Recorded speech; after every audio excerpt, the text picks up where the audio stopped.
بسم الله الرحمن الرحيم. الحمد لله والصلاة والسلام على رسول الله.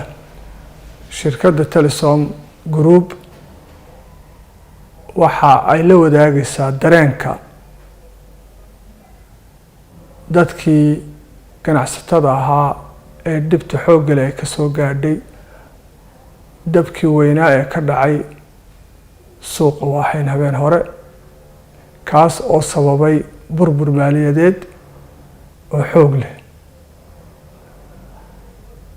waxaan Ilaahay uga rajaynaynaa inuu cubadno khayr qabo uu ka siiyo dadka kala gajisnaa ee ay ka soo gaadheen khasaarahaasi wixii ay hayeen wax ka wanaagsan Alla ugu bedelo. shirkad ahaanna aanu hiliyo hooba la garab taaganahay. Assalaamu calaykum waraxmatullaahi wabarakaatuh.